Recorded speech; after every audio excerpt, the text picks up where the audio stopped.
Good evening, all. Welcome in to the show. This is the Slate. We are a DraftKings program that airs weekdays, every weekday, Monday through Friday, in the 5 o'clock hour. We wrap up the old Madden sim, shut all the, whatever it is nowadays, the PlayStation, the Xbox, and we fire up the Slate, and we take you up until 6 o'clock before the next Madden game starts. So they just find a way to pinch us in here to talk some football and what's going on in the world of sports. We're mostly NFL on this program. Again, catch us every weekday.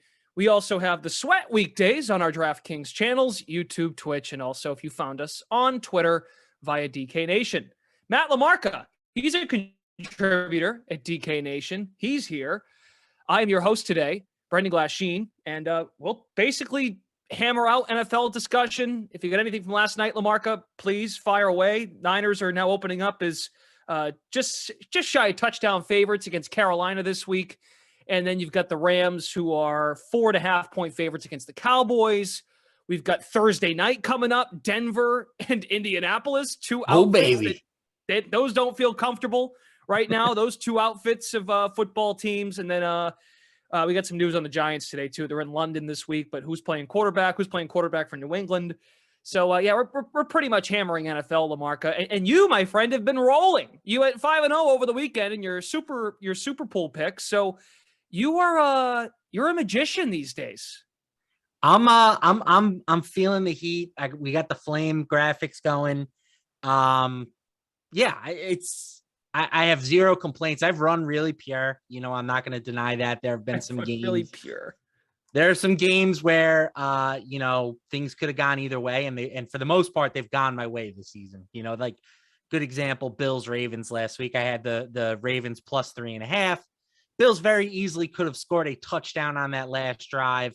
They got it to about the 1-inch yard line before eventually settling for the game-winning field goal. So, it always feels great when stuff like that is breaking in your direction, and I've had a lot of that. So I'm not, by no means am I moving out to Vegas and opening up my own shop anytime soon. But again, as I've kind of said every Tuesday here, I'm happy with my process. I think I've been on the right side of a lot of games, and we'll just look to keep going and ride this heater for as long as we can. What's the current run? Like 18-3, whatever the hell it is? 18-2 on my my picks article that I do. I pick 5 games a week for the DraftKings pools. 18-2.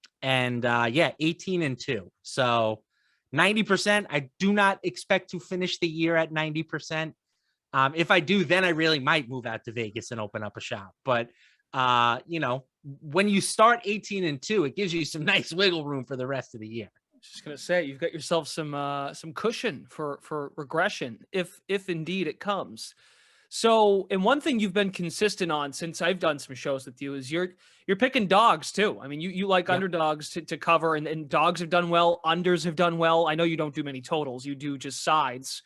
So last week for LaMarca, Giants, Falcons, Ravens, Cardinals, and Patriots were his 5 picks. I loved a majority of those. Being here in New England, I couldn't do the Hoyer thing. I understood the angle why folks were like, Belichick will scheme it up, run the football. Green Bay, run the football oriented. They almost pulled away with it there at the end, but Patriots covering never seemed out of reach. But Cardinals against Matt Rule is a favorite. What are we doing? Ravens at home, they do well. Falcons have had a good run to start the year. I kind of like Atlanta this week against Tampa with Tom in the news with what's going on there. Geez, football forever, it seems. The Giants, though, or that's I'm not too sure about them this week. But, I think what we're finding out in the early part of the season is you got to identify numbers and not teams, and that's hard to do and separate when you are just trying to distinct who's good and who's bad. And that's why I think Thursday night is fascinating, because as annoying as these two teams have been to watch, more so Denver, because they've been on prime time now. This will be their third prime time game in 5 weeks. They're on Monday night next week, I'm pretty sure. So we got to get these guys again. And if Denver doesn't get it figured out, which there's a long way to go, they very well could, and maybe Nathaniel Hackett can coach, but it's not a good start. And you got Frank Reich, who, luckily for the Colts, they're not on national TV a lot. So they're kind of hiding from this. But I'm not sure, as my cat comes over and says hello, he too is excited about Thursday night. My last point before I get it back to you is, did you see the quote from Nyheim Hines? I talked to Jeff about this yesterday. Nyheim Hines was quoted after the game that Indy lost to Tennessee on Sunday. Did you happen to see what he said? I didn't. Okay, it's kind of a whopper, but Hines pretty much said, he compared the Titans to them and said, well, we've now had a different quarterback each of the last couple of years, and this is why we have growing pains every season. So, and the best part, I'll read it to you right now. I got it right here. Not an excuse, said Hines, but every year we have a new quarterback. So each year we have to redo everything here and watch Tennessee, which has Tannehill, and then we're restarting and we have to turn the page. It's a pretty good quote. I don't think that I necessarily disagree with a lot of what he says there. And clearly Matt Ryan has not worked out as the Colts have hoped, and as a lot of us hoped. I thought that he was going to be a significant upgrade from what Carson Wentz gave them last year, but no, that hasn't been the case. So I think this game, we can call this like the disappointment bowl. This Thursday night game, whoever loses this one, it's gonna be a really uphill battle for them. And I do think the Broncos are, they're deserved favorites here just because their defense has at least been really good. Russell Wilson and the offense really has struggled, and now you take Javonte Williams away from that unit, like things could get worse before they get better. But the Colts are having the same issues, and they also are dealing with their, star young running back being banged up, although apparently Jonathan Taylor is optimistic that he's going to play. So this game to me seems pretty bang on from a spread perspective. I think I have Denver -3 based on my power ratings, but it's a game that could be really ugly to watch. This is one of those classic Thursday night slugfests. Yep. Yeah, definitely. It's not great. It's not great. But I'm just sorry. I want to make sure I got this quote right. I just pulled up an article and then here we go. This is the full quote. Not an excuse, but every year we have a new quarterback. So each year we have growing pains while we sit here and watch Tennessee, which has had Tannehill, my whole career, he asks. And each year we're restarting and we have to turn the page. This is the second part. So that sucks a little bit too, that most teams we play have an established guy, but that doesn't matter. We have figured it out.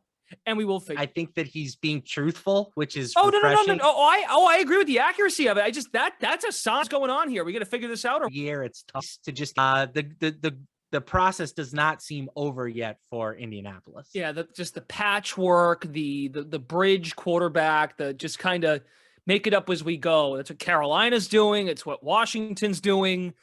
And look at those teams.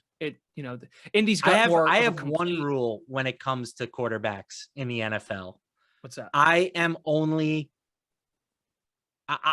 would have no problem like signing or trading for an established star, although we have seen that hasn't worked out for Denver yet. But other than that, I am drafting quarterbacks, and I'm drafting them early. And if they don't work, I'm drafting them quickly, right? Like I think that for the most part, if you have the guy in the building and you're not finding that guy from another team. I do not believe in reformation projects. Like, has Ryan Tannehill won some games for the Titans? Yes. Mm-hmm. Is he a serious contender to win a Super Bowl? No. And that's probably the best case scenario of a guy changing teams. There's not a lot of examples of that working out very well.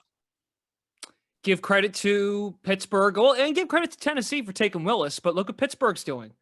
They took them a while to move off Big Ben, but that was their guy. Had won with Big Ben. They go to Pickett, or they go to Trubisky, and they tried the reformation thing, and Mike Tomlin said, nope, we're going to pull the plug, but at least they had a quarterback in the waiting. And the way I look at it, if you're Pittsburgh, see if the kid's got anything. Yeah, you If got a hit full year now, basically, to evaluate him. Exactly right. And if it doesn't work out, two things. A, you'll get a high pick.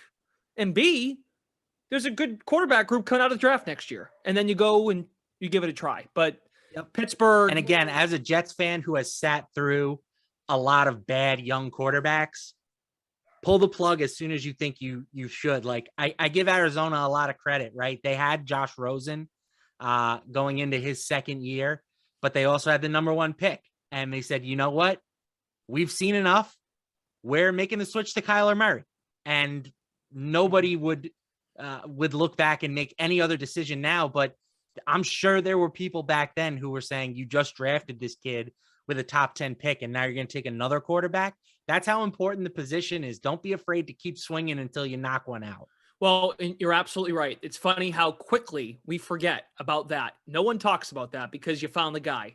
And that's probably why Arizona paid him. Even though he probably plays too much Call of Duty, he's too good, and he saves your franchise from being like terrible. Like, there are some exceptions where you got to get, like, just like Aaron Rodgers in Green Bay. Give him the money. Give him it. He is the face of your organization, and he keeps you afloat. He keeps you in contention, and you figure everything else out. Or the other route, as we've discussed, you draft the young kid and you surround him with talent, offensive line, et cetera, et cetera.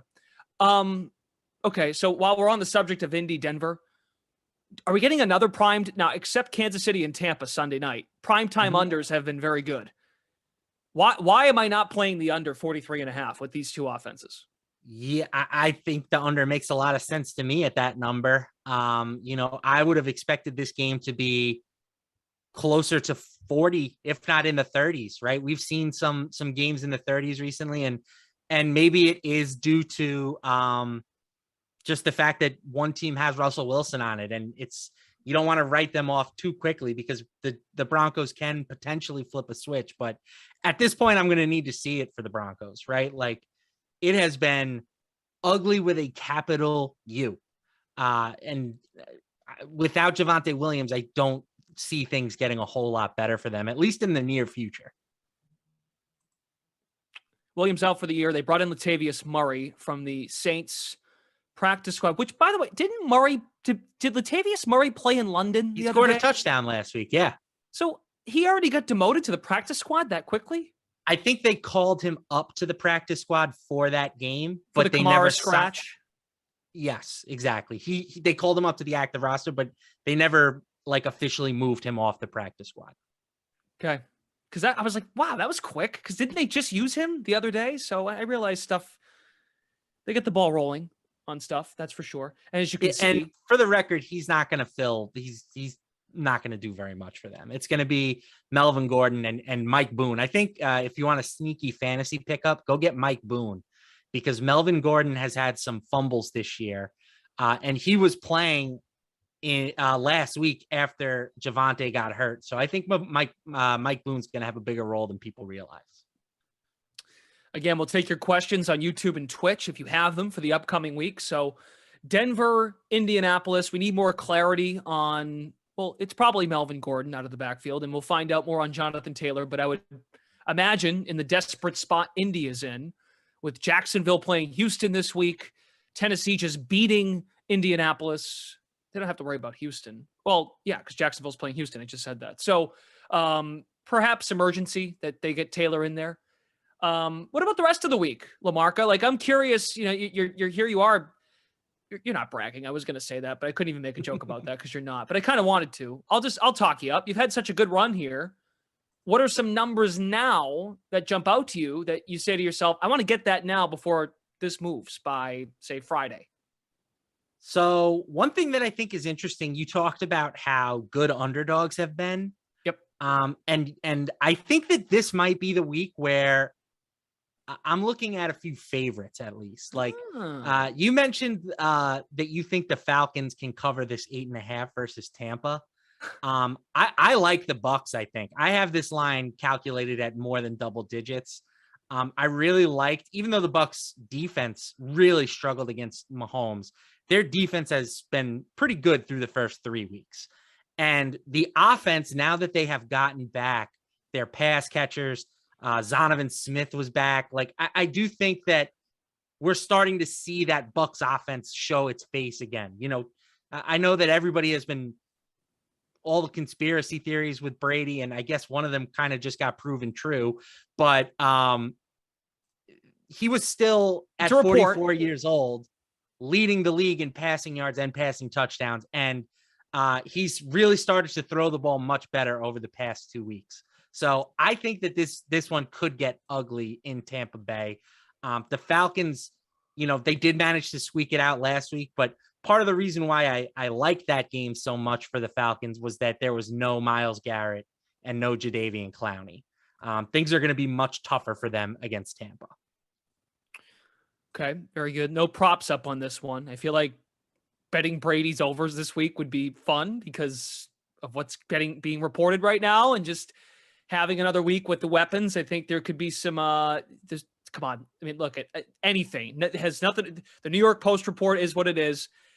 Any angle, Deflategate, Spygate, he finds a way to turn that into, oh, you think I'm distracted? Let me show you. Even at 45. So there's nothing that guy likes more than proving people wrong. I mean, his whole career is a testament to that. Yeah. Yeah, their point total, their team total is 28.5, which I don't think. Well, they put up 31 against Kansas City, but some garbage points, of course. That was their best showing of the season. But that was, and to your point, that was with Godwin just coming back, Evans off the 1-game suspension, and Julio, Russell Gage, all those guys. Really, the first time all year they've had everybody. I am concerned though. The running back White. They started using him more. He got more snaps Sunday night. I am concerned about overusing Leonard Fournette early in the year. That would be a concern if I was Tampa. Because Tom, and like a lot of veteran quarterbacks, Aaron Rodgers, were noticing without Devontae Adams, it's really hard for these guys to trust young players and guys that get it or don't. If you don't get it, you're going to get sidecard. And if you do get it, you'll get the ball a lot. And I wonder what kind of conversations the Bucs are having behind the scenes about giving Leonard Fournette some insurance. They had to take him off the field in the. Yeah, I mean, that was a big talking point in the offseason was he was too involved last year down the stretch, and we want to limit his touches a little bit more. And then they started the year by saying, let's just keep giving him the ball 20 times a game. Yeah. So I think that Rachaad White would be a good thing for just their longevity, right? Sure. Like, as you mentioned, you want to preserve Fournette, Lombardi, Len, playoff Len, get him to the playoffs this year. Sure. And look, hey, if you have him in season long, like, good for you. I would just be, hopefully he's not maxing out now. That's all I'm getting at, because I think, and he's not like an old running back. Leonard Fournette is still in his late 20s. Like, he's been great, and he clearly was in shape. This thing about him like being out of shape coming in, he's proven people wrong on that. But you got to have somebody else here. I think he's worked a ton out of that backfield. What other favorites do you like? So I am going to continue to just pile on my fade of the Chicago Bears. Okay. I really think that they're trying to beat NFL teams by playing high school football. And like, that's just not going to work, right? You cannot run the ball 65% of the time and win games routinely in the NFL.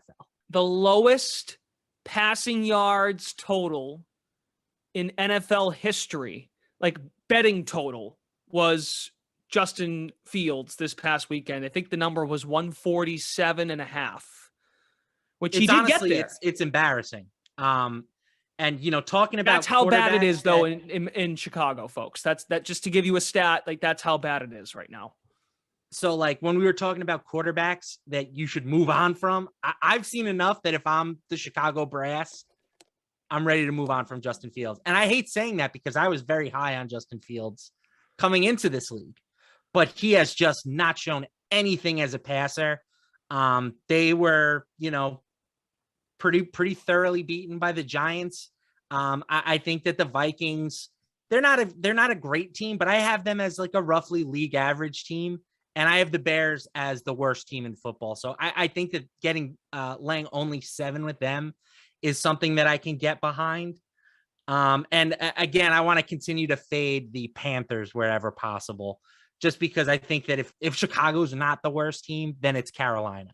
And Baker Mayfield has just completely ruined everything that we thought we liked about that team, right? Christian McCaffrey has not been the same player.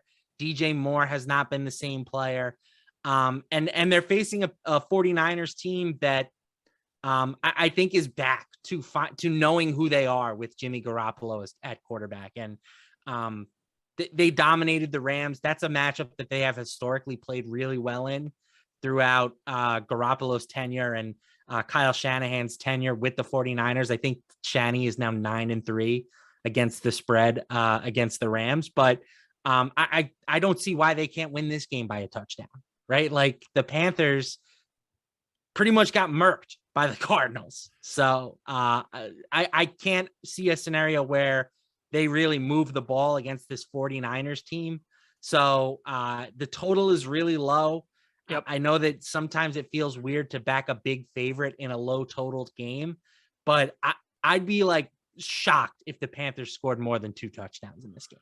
Which, let's see what I would imagine their total's probably right around there, or maybe like 13-ish points. Let's find out. There it is. Okay, 15. You got plus money on under 15.5. Yeah, I was very impressed with San Francisco. I mean, the Rams have issues. Clearly, their offensive line is not nearly as good as it was last year, and they really struggled to block a good 49ers pass rush with Joey Bosa. But again, Carolina is not any better. So I think it's another spot for the 49ers to do some damage. And I think that it's interesting, right? We've talked about how good underdogs have been. And I think that maybe we're starting to see a little bit of a reaction from Vegas where these lines that might have been, above 7 in weeks past, now they're kind of keeping it a little bit lower because of just how much parity there has been in the league this season. So to get the official stat, underdogs against the spread, 38, 25, and 1 against the number. And underdogs through the first 4 weeks, the last 2 seasons, are 25 games over 500 at 76 and 51. There's also a push in there, which is Baltimore or Buffalo, whichever side you took, Baltimore, Buffalo right. This past weekend, if you got the number at 3, which you got 3.5, by the way. So, okay. We got plenty. We still got 15 minutes or so. Maybe we'll hit DFS at the end just to get some opening thoughts on the big slate for the weekend and what you might be targeting for good spots for stacks and value. But okay. I want to talk about one more team. This is not a favorite. This is actually kind of the reverse situation. Oh, I hope you're going to say what I think it is. Now we have the Jaguars. Okay, it's not who are favored by a touchdown. Yep. Against the Texans. Yep. And the Jaguars have been much better than expected. They've been competitive in most of their games. They've won 2 of their 4 games. So they've been good. They've been better than I think most people expected them to be. But it's a big dynamic change when you go from a team that is routinely an underdog to a team that is now favored. We kind of saw the same thing happen last week with Detroit, right? Detroit has been a frisky underdog for the past 2 years since Dan Campbell took over as head coach. Last week was the first time they've been favored since Vietnam, essentially. And it was a dynamic that they struggled with out of the gate. They let the Seahawks sort of build up a lead, and Detroit did what they always do. They played hard. They stayed in that game till the end.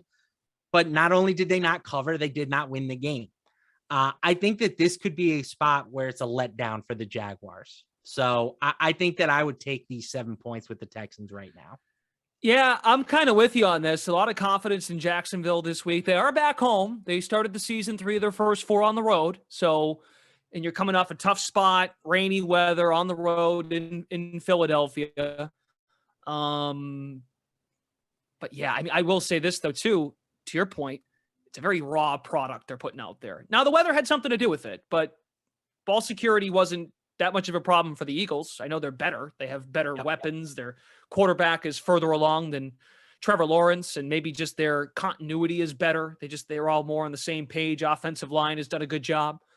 But Trevor Lawrence ball security has been very poor. I don't know if I'm ready to trust them yet. And they got off to a really good start in that game.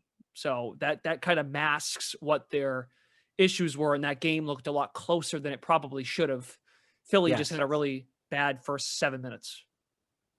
And for the record, I think I'm probably going to be going against Philadelphia this week as well. Yeah, I like that too.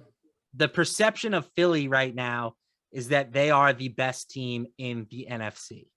And that might be true, right? I think at this point in my power ratings, I do have them above everyone but Tampa Bay in the NFC. But like it's extremely close with them, the Rams, the 49ers, the Packers. Like I think they're all right in this tier. But Philadelphia has not played anyone yet, right? Their 4 games have been against the Lions, the Vikings, the Commanders, and the Jaguars.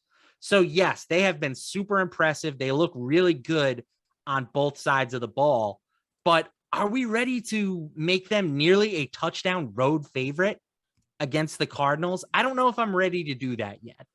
I still think that Kyler Murray is a dangerous player. That game against the Panthers last week, it wasn't the best display of football by the Cardinals, but they ended up getting the job done. And I think that it's going to be ultimately too tough for me to resist taking the points with Kyler Murray against a team that really hasn't been tested at all. Agreed. I was just going to bring that up, how Sirianni will probably a front runner right now to win Coach of the Year, but has yet to be put in a tough spot. And I would imagine this is going to be a close game. Like I said, the Eagles-Jaguars score closer than it looked. Eagles just got off to a slow start. They had a lead and they were up at least a touchdown for most of that game after the first few minutes of the game. And the Lions game, like maybe the Lions are just that good offensively. I think we just have to start admitting they're good. They've got a good thing going on there offensively. But yeah, they've yet to really be tested. And look, LaMarca, let's be honest. Like if the Eagles pull this off, because we're getting 5 points. So the Eagles could win and the Cardinals keep it close. We're in good shape. But then you got the Cowboys again, which that could be Dak coming back. I don't know what folks think of Dak and if there's that big of a distinction between him and Cooper Rush. Pittsburgh with a rookie quarterback. Houston, Washington. Indy's not any good. Their first real test of the season might be Green Bay on November 27th. And even the Packers, I think, are overrated at this point. No, that's been one of my big conclusions of the NFL season is Buffalo is like up here. Kansas City is here. Tampa Bay is here. And then like everybody else is just anybody can beat anybody on any given week for the most part. Yeah. No, and I'm with you on Green Bay. Like they're not impressing me, but that I'm trying to give an angle here as to what team could challenge them. And the next challenge might be. It's legitimately one of the easiest regular season schedules I've ever seen. Yeah. And that's part of the reason why a lot of sharp people were all over the Eagles this preseason. So, if you bet the over on their win total, if you bet them to win the division, like congratulations, those are great bets. But just because a team is 4-0 and hasn't lost a game doesn't mean that they have to be at the top of our power rankings, right? And I will be interested. I think that this is a bigger test than they have faced so far this season. Very good. I'm happy. I'm happy you're saying things that I hopped on when the week started. That makes me feel good. The other one that I thought was eye-popping, I realize all the money's coming in on them because of how well they played against the Lions. Why are the Saints almost getting a touchdown at home? Like, what have the Saints done? No, they're laying. They're laying. I'm sorry. That's what other way around. Why are the Saints almost a touchdown favorite? I know they're at home. Have they been any good? I realize they've been banged up. No Thomas, no Kamara. Winston got hurt. But what have the Saints done defensively to scare me? Now they're going to be home, but Seattle has actually looked half decent. They've put it together. Like Geno Smith's playing all right. I'm getting almost a touchdown the way they played this Lions offense and kept up. I took Seattle right away. I've seen some 6s out there, but 5.5 is the number right now. Yeah, and the only concern really, I think that number is probably, I have that number graded pretty fairly, but the Seahawks are going to be a very trendy underdog for the public and for the sharps. Yep. So Vegas is going to have a ton of Seahawks money coming in this week. Geno Smith has looked fantastic, right? Yep. He has been better than Russell Wilson. And it's comical at this point. But I do still think the Saints have a pretty good defense. And if they can get Jameis and Kamara and Michael Thomas back, we'll see what happens, right? We're going to have to watch the injury reports. But they hung with the Vikings last week. Granted, it was a London game. It was weird, but they hung with them without all three of those dudes. So I think the Saints potentially could be a bit undervalued if they're back at full strength. But I do hear you on the surface. You look at that line and it's definitely one that catches your attention. Yeah, they didn't play well against Carolina, and Carolina scored a lot of their points thanks to their defense. But I would push back just a smidge on that, right? Because they actually outgained Carolina 426 yards to 293. So the fact that they lost that game, it's definitely a bad loss, but like their offense was humming. They just didn't score any points. Right. Well, that's right. Well, I'm giving Carolina's defense the credit for scoring. They scored a defensive touchdown in that game. That was the difference in the game.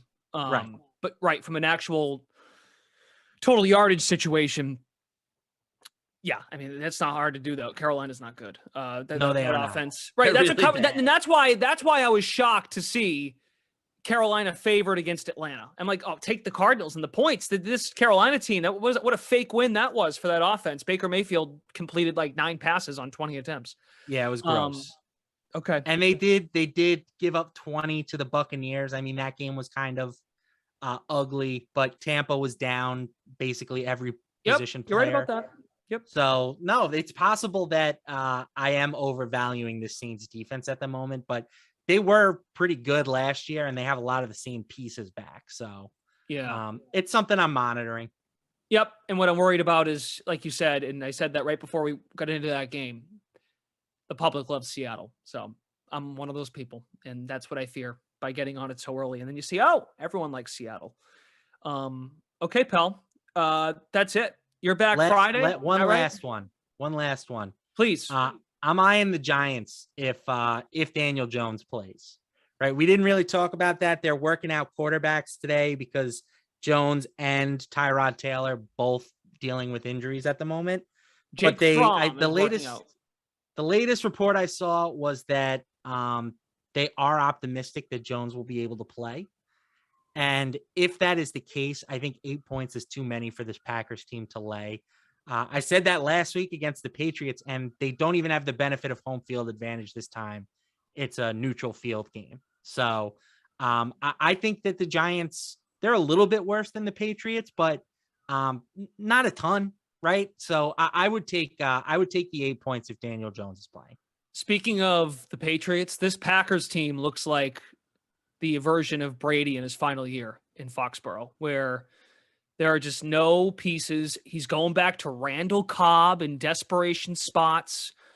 Like you're trying to get every last ounce of juice out of Randall Cobb because of the lack of trust in your young players. You're running end arounds with Christian Watson because you won't throw it to him. So Matt LaFleur has no choice but to scheme it up differently because Aaron won't throw him the ball.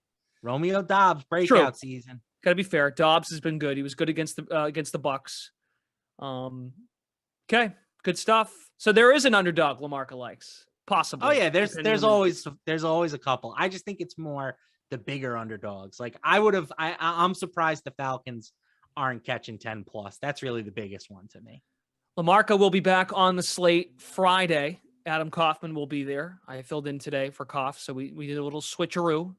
You got the Golf Gurus tomorrow, I think, if they're going to talk about golf. I would imagine some football too. And really quick, last note on the show. Patriots are going to wear their Patriot throwback jerseys Sunday. Love that. Let's go. Zappy's going to look good in that. Yeah. Going to get some donkeys. Yeah. Zappy and donkeys. Have a Sunday. Well, we'll see if it's Zappy. We don't know yet. Thanks to Eamon and Daniel for their work behind the scenes to get us up and running. For LaMarca, Brendan Glasheen, Sweat is tomorrow at 11 a.m. Eastern, and then you get the slate again in the 5 o'clock hour after that 4 o'clock Madden Sim. Have a great night, everybody, and talk to you real soon. See you later.